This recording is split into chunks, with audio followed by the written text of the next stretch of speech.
and he told me to make sure that I tell everybody that he's fighting Jeremy Stevens in BKFC. That's what he said. Who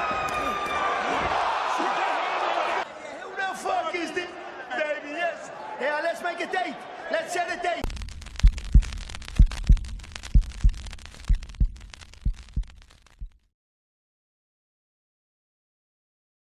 Hey yo, what's up guys? It's Omen. Now I'm back. Man, this week KFC event was awesome. And while I want to say a few things about the main event and also about Conor McGregor, I really just can't ignore that in a weekend absent of a UFC event, we had one championship, PFL with Bellator and BKFC. And without shadow of a doubt, BKFC takes the cake. Man, about this main event, let me just tell you. Well, I thought Eddie Alvarez was gonna win. Man, apparently I wasn't the only one. It's not only that Eddie was a UFC and a Bellator champion, he's also a more technical striker than Jeremy, but he's also a bit smaller than Jeremy. And man, I always knew that if Jeremy would connect one of those, he'd sure have a problem. Man, Jeremy Stevens always had dynamite in those hands. And it all came down to that. Even though Eddie was looking good early on the fight, Jeremy also connected early, and Eddie was the same since. And it all came down to round number 3. Eddie was looking a bit slower, and who knows, maybe a bit gassed. But actually, I think he was just hurt. Yeah,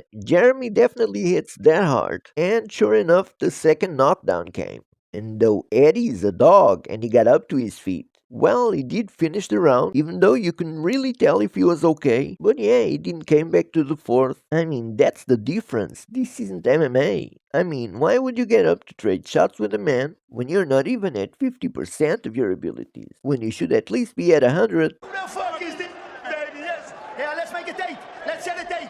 Who's gonna stop me man to man? No one's gonna stop me. David, make the date. Let's do it. One down for the pro, yeah? Now, I gotta tell you, I'm a huge fan of Jeremy Stevens. Man, the guy's been fighting everywhere, and I feel like BKFC's tailor-made for him. One down for the pro, yeah? One down for the pro. Let's go. Hey, bleed, baby, just bleed.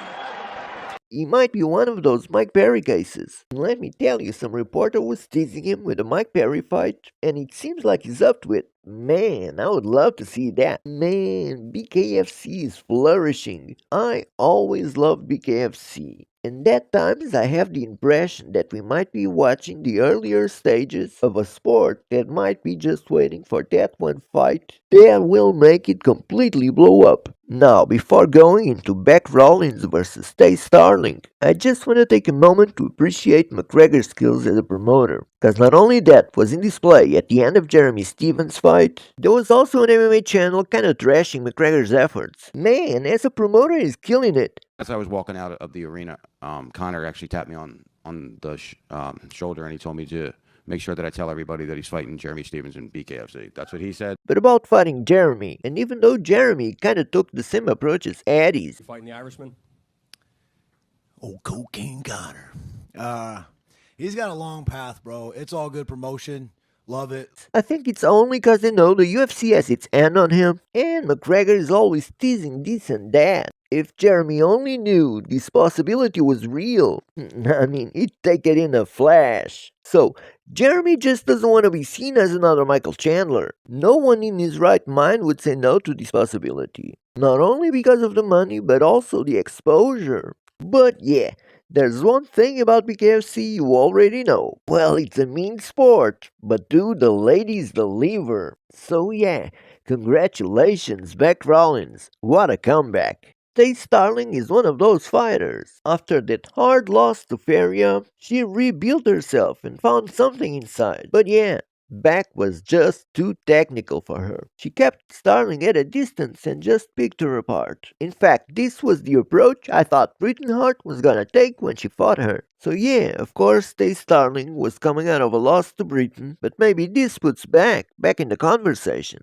Man, I am sure one day we'll be looking back at this as BKFC's earlier days. We're just waiting for BKFC to have its equivalent to Stephen Bonner versus Forrest Griffin. But actually the promotion has had so many amazing fights that the moment is getting closer and closer. BKFC already made a few stars. I'm absolutely sure they'll attract the right crowd eventually. So, I'm not taking you any longer. Thank you guys for being around. Like the video, comment, subscribe to the channel if you haven't yet, and I'll see you guys on the next one.